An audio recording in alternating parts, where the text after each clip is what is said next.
real estate agents. Welcome to the Weekly Closer. I'm your host, Jeff Underwood, along with my co-host, Joey Sampaga, known as the man with the plan. How's it going today? I'm doing good. You sound a little hoarse there.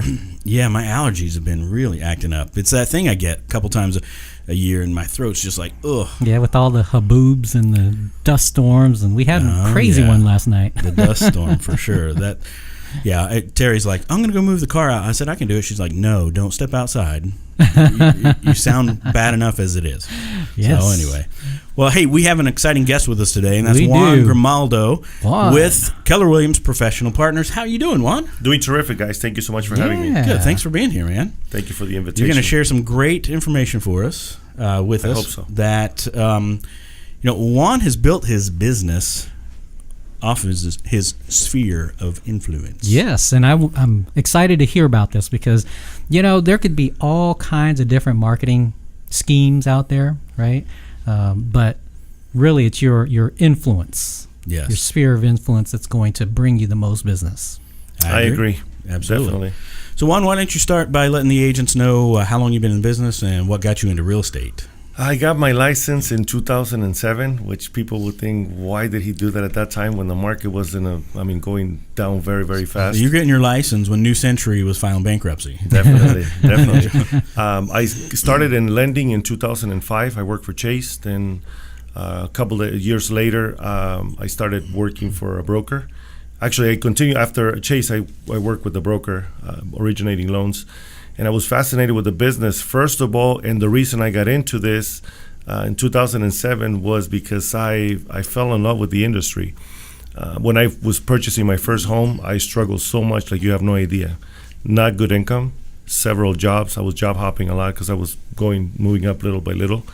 And my credit wasn't the greatest. So in 2004, when I bought my first home, nobody wanted to help me. I probably went searching for about a good year, looking for someone to help me buy my first house, and I had no success. So it became my mission to help others in my situation, at least give them an idea as to where they're at, to get them to the point to be home ready. And I think that got me going into the business, especially when the market was not the greatest for anybody to start in this business, right? Oh, yeah. 2007 and 2008 were pretty rough. We're brutal. We're doing a lot of short sales and selling properties of our past clients that we helped them get their loans to acquire those properties. And it was pretty sad to see all that. Yeah. If we went through all that and we survived, I think we did very well. Yeah, absolutely. Now tell us a little bit about how you've been able to build your business off of your database or your clients, right? Right. I'm not originally from here. I've been here about 17 years now, which I feel like the place that I spend most of my time. This is your home. Yeah, this is home. So I've met a lot of people. I've made a lot of good connections, and I believe that staying in touch with your database, with your friends, family, people you meet with previous employers. This particular one, when I've been doing real estate since 2007, but I went full time in 2011. It took me that long to feel confident that I was going to survive and make it. Actually, I got fired from a job, and that was the thing. And I've never ever been fired, so it was God saying, you know what, you got to do this. Yeah. There you go. I believe that if you take care of your clients, they're going to take care of you. And the other thing, my other philosophy is that if you do whatever you have to do in order for you to get the best outcome for your client, at the end of the day, you're going to get paid. So if you chase the money will run. But if you do what's best for your client, you're going to get a payout. Yeah. There you go. I like that. Absolutely. So what things are you doing to stay in front of your sphere? Like I said, I went in full-time in 2011, so it took me a while to build up what I have. I have a good source of referrals from my past clients, and I stay in touch with them via MailChimp. Mm-hmm. We send them a market update. I try not to use the mass emails like MailChimp, but I send text. They're more personalized. It takes a lot longer. Sure. But honestly, they pay the highest dividends. I mean, if you send 10 texts a day, 5 days a week, they add up at the end of the month, and you almost touch your whole database. I mean, for me, I don't have a huge sphere, but they're very solid, and you don't have to invest as much. So, how many people do you have in your database? I have about 1,500. That's pretty big. Yes, it's a group. I bought a That's website. a lot of texting. Yeah. No, actually, for my past clients, I have about 300. Oh, okay. So I keep checking, make sure that I'm up to date with it. I have an assistant that helps me with that. If you try to do this by yourself and you're growing, it's going to be crazy. You're gonna go bananas, I'm sure. Yeah. But I think if you take good care of your clients, follow up with them, be 100% genuine with them. We also do a client appreciation event every year. Oh. We rent a movie theater. We just did it a month ago. How is that? I hear about that all the time. It was amazing. I mean, it's a good way to show your clients you care. Yeah. And the other thing, it's a good time to mingle, because when you're working, you're working. You know, you don't have the time to shake hands, see how they're doing, talk to the family, and we usually schedule it a few maybe about an hour earlier, so they can show up and you have the time to spend with them. And it's cool to see how they remember you. They are grateful for what you did, and they show up. I mean, this last year we did it for 420 people, and we almost filled up the movie theater. So it was very successful. People. Yes, sir. So probably when you first did them, though, you got like the smaller theater, and then you started to grow. Is that what you exactly? did? And home theater, Joey. Home theater at home.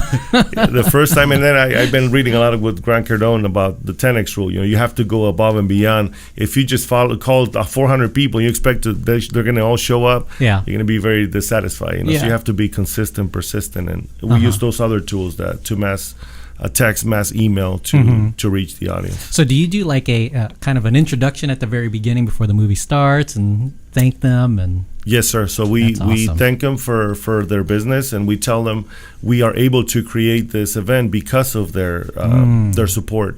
So we encourage them to, obviously, if they know anybody else that is going to be buying or selling. So for me and for other agents, maybe if they want to do it like at this time of year, because then it gets a little slower, right? Sure. But it doesn't get slower. We get almost the same amount of sales. It's just some agents that are being proactive are keeping those sales. So if you stay in front of them and you let them know, I mean, we're busy right now. We're so busy that we're overwhelmed, which is great, right? That's awesome. So I have a question then. So for the movie, do you like dress up like the theme? No, I actually, because I'm thinking, gosh, Jurassic America. Park would have been awesome if he would have walked out in a dinosaur T-Rex. outfit. You know the T-Rex? Right, definitely. That would have been that's a good idea for next time, right? So what I did is actually I hired these two guys that are amazing with video, and they created this video. We showed The Incredibles. We watched The Incredibles movie, and on that they used my logo in the intro, and it was amazing because you could see it showed the Grimaldo group, and on top of that the logo, instead of the Incredibles logo, our logo came up, and it was really cool. That is neat. Oh, that's so fun. Huh.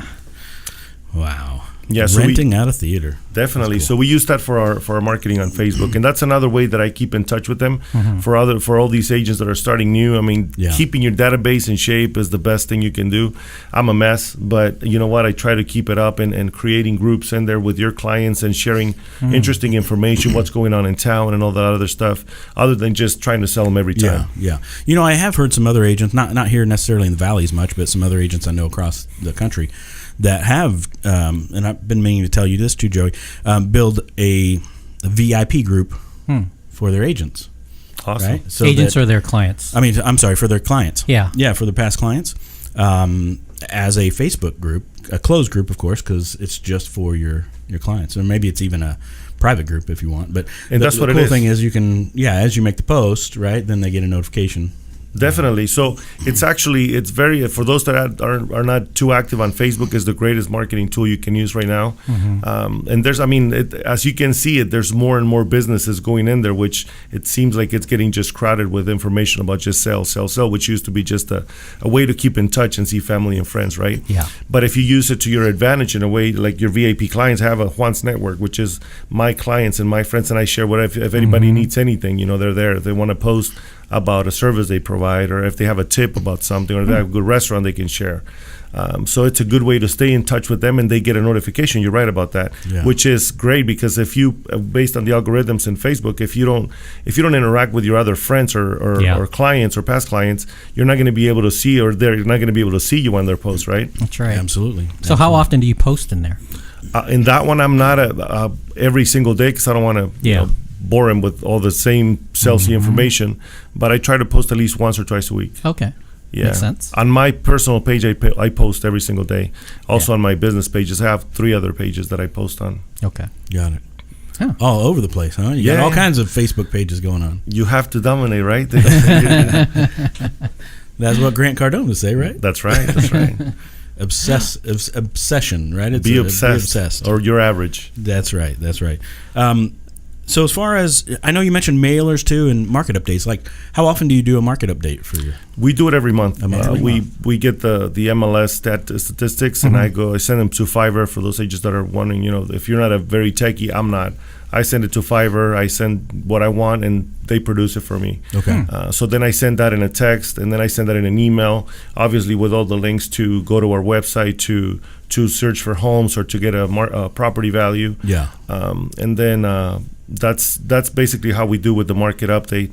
And then our mailers, we send them every month. We have our database that we have sold, either purchased or even the people that live in the house that bought the house that we listed, give them the market price of their home. Got it. All right. Yeah. So Fiverr will, or somebody over at Fiverr will, in a sense, make a like an infographic. Yep. Then basically. Okay. Yeah. So I give them the statistics and ask them for an infographic using the highlights of. We don't want to give them all the information. Just what has sold, what's on the market, how many months of inventory. Yeah. Which is another great tool for agents to know where they're at in the market. I mean, if they say, how's the market doing? Well, we only have 2.2 months of inventory. You sound like a rock star. This guy knows his stats, right? He knows his market. Sure. So I think that's very, very key, not only for you to share with your clients, but also to know what's going on in the market. So we're not supposed to say, if somebody asks how's the market, just say, oh, it's hot. Okay, so what does hot mean, right? Exactly. Yeah. So exactly. I think it's a very it shows you that you want to know all these things. I mean, you're the expert, right? Absolutely. They're coming to you because you're the authority in real estate, and when you don't know your statistics, really, right? Yeah. So do you do a absolutely. specific area, or do you do the entire? I do the MLS? entire metro Okay. because you want to share it with everybody. And I have clients in Mesa. Believe it or not, I sold a couple houses in Casa Grande, Queen Creek, but the other side of town. So you want to, share in general. And then if they want specifics, then you can get that. Got it. So on your infographic, it's mostly the entire MLS. Correct. Okay. All right. Which All right. makes sense. I mean, there Absolutely are a does. lot of agents who don't even talk about stats. So Right, and again, you want to become a resource, and I think that's what a lot of agents lack, and they don't understand. You're not there just to make a sale or open a door. Yeah. Anybody can open a door, right? Yep. What do you know? How are you different than the other agent? especially How- with the Amazon key Exactly. that's coming out. Exactly. So all these things that are open door, offer pad, they're out there. I mean, I've sent 3 offers in the last week, and they're from open door. Isn't offer that scary? Pad. It is, right? So, but why is that? Because a machine can replace you. Yeah. I don't think so. If you can do better than the machine, then you're going to always be a lot more. Even if they give them a discount, but at the end of the day, do you want to make sure you get taken care of, or you want to just get a? Well, and that's where that's kind of what gets me fired up a little bit is the people. We've made it a commodity when you're spending $200, $300, $400, a lot of money on this thing that you're buying. I just don't understand how we can make it so. Yeah, and I actually so put fast, So right? automated. so automated. Exactly. Just doesn't make a lot of sense to me. But What I say is, okay, so if you're going to get surgery, would you go to the cheapest surgeon or the best surgeon, right? So how would you feel about that? Sure. So you're going to entrust the highest or the biggest investment in your life to a rookie because he's going to give you a discount, which may cost you even more at the end of the day. I say think about it twice. yeah. And I always like to say, if you had $100,000 to invest and you went to a stockbroker, right? Would you want to work with the guy that's looking at last week's news? Probably not. Definitely. And that's kind of what, if we don't dissect the MLS the right way too, right? Because really, if you look at sales, well, those were under contract 30 to 60 days prior. So we need to look at some of the leading indicators too with some of the Pending. that are out there. So Yeah, definitely. anyway, all right. As we all start going off on things. Oh, okay. You mentioned Facebook Live also. Yes. So are you having fun with that? I love it, but I was honestly I was scared at the beginning, and I'm sure everybody is. Oh, Just yeah. being here is scary. My face is red, and I'm No, you're doing fine. I'm Yeah, you're doing sweating. great. No, but I mean, at the end of the day, is you want to convey that message of, okay, this is what I do, this is what I love, and I'm passionate about what I do. I don't just sell homes. I'm going to explain to you why it's important to buy a house, why I bought a house, and why I'm doing what I'm doing, and I can show you from my experience what has happened. And I mean, if you go back, I lost my home in 2011 like everybody else, but then I bought a little house for $50,000-$60,000 that then I doubled the money in 2 years and bought another home that fit our needs, and then now we live in the house that we wanted because of the equity that I've been able to build. So I share stories, and that's another thing that you want to do when you're selling real estate. You want to talk about your experience, your client's experience. I have tenants that are now homeowners that are investors that have 5 homes, so you can change someone's life with what you do and not just provide a service, which for me it's fascinating. I mean, we touch people's lives. We go beyond just selling a home. You're making someone's life a little bit better, and you're helping them create wealth through home ownership. Absolutely. I love that. That's great. Facebook Live. The algorithms are set to have that go out there a lot more too. So you have to be playing with that thing, man. It's just they keep changing it, so you have to be proactive on how how the system is working. I'm actually scheduling an appointment to talk to one of the reps, because they reached out to me a couple of times. And if you are not proactive about it, learning, what's new, you're going to be left behind. And I know the algorithms are changing constantly for everything. So you have to be on top of your game on that. Have you used it yet for your group, for your VIP? You know what? I haven't done it, you can do that now, right? Definitely, and that's one thing that I was going to ask about it, because I have no clue. Now with the business pages on Facebook Live, I don't know how the reach is, so that's another question that I have for them. So if you guys can share that with me, that'd be great. Well, business pages aren't that. The reach isn't the greatest, but you have to pay for it. But you don't want to discount using. You don't want to bypass using your business page at all, though. Definitely. So you may want to go live on there with a certain message, and then maybe live on your personal profile at some point too with a similar message. But what you get from the business page side is you can then boost that, or you can run an ad using that video. Definitely. And then target everybody that has engaged with your page. And that's the beauty of it. So if you can go a little deeper with your Facebook business page and creating ads, I think that's gold, because you can reach a lot of people. I've counted 20 deals from last year that I got off of Facebook. So really? Definitely. So I think it's worth it. That's great. Awesome, man. 20. Well, are you... So are you also building or growing a team? And you know what? It came by kind of it developed, because I was so busy that I added an assistant. So I've had an assistant for about 3.5 years now, and I added an agent, not a showing agent, but an agent to help with everything. And then now there's 4 of us. Wow! All right. So we're growing little by little. So you were sorry. I was just going to ask about the assistant. So you were so busy that you needed an assistant. So did you ever regret hiring an assistant? No, I actually want to hire one more, because there's so much that they can do for you. And when you delegate, your time frees up, and you want to go out there meeting clients, showing properties, and getting listing appointments. And when you're doing paperwork in the office, or you're doing marketing. I mean, marketing is a big part of us, right? We're marketers that sell real estate. But I think that's key. You have to have an assistant if you get to a volume where you're overwhelmed. Got it. So if if the agents that are watching or listening right now want to reach out to you directly, how would they do that? They can visit our website, thegrimaldogroup.com, or on Facebook, Juan Grimaldo Real Estate Professional. My phone number, 480-365-8346. And my email, it's Juan at juansalesazhomes.com. All right, cool. You ready to get in the ring? I'm ready. All right, here we go. What's the best advice that anyone's ever given you? Again, take care of your database, because if you do, they're going to take care of you. Awesome. How about your favorite mobile app? The MLS app, I can use it for everything. I don't know if you guys like that. I can go anywhere. I can open it, see the house, the information, and take me to the property itself. Absolutely. No, it's a great one. How about a book recommendation? Man, that's a tough one, because I read a lot of books. If you're starting the 10X rule, it's a great one, because then it'll pump you up to get to that level where you are going at such level that the volume is going to come. Yeah. Awesome. 10X rule. Yeah, I think that's Grant Cardone. Yep. All right. How about a productivity tool or software that you use on a regular basis? That one, I have so much stuff. I think the best thing that I have right now, it's MailChimp, because it'll reach everybody that in my database, and that keeps me out there. And it's a good platform. It is. And it's affordable. It's affordable, easy to use. I'm not the greatest with technology. Yeah. But I just a little background on that. In 2009, I had no clue how to upload a picture for an email. So Wow. I was that ignorant. Now I'm not saying I'm an expert, but I know a little bit. I can use MailChimp. Well, you have an assistant now. And I have an assistant. Trust me, she knows a lot more than I do. All right, last question. I'll let you draw it from the mask. This is beautiful. What is that, velvet? All right, what'd you get? Who is your favorite superhero and why? Oh, yeah. All right. Batman.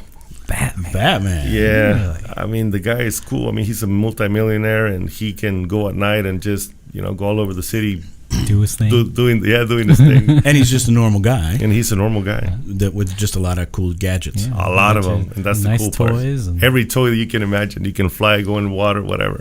I like that big car thing that he just takes off and pretty much It's amazing. anything's out of the way. That bike with the big old wheels. Oh, yeah, that's cool too. That'd be hard to turn. Right? Yeah, it'd be hard to drive in rush hour here for sure. Definitely. Hit that HOV lane. I don't know. Yeah. Well, you are on a motorcycle, so. That's right. Well, thanks so much for being here, Juan. We appreciate it. Yeah, great No, thank you guys information. for having me. It's a great show. Hey, guys, until next time, it's Jeff Underwood and Joey Sampaga. signing off. Oh, and also, thanks to sponsor Fidelity National Home Warranty. Get them. That's right. See you later.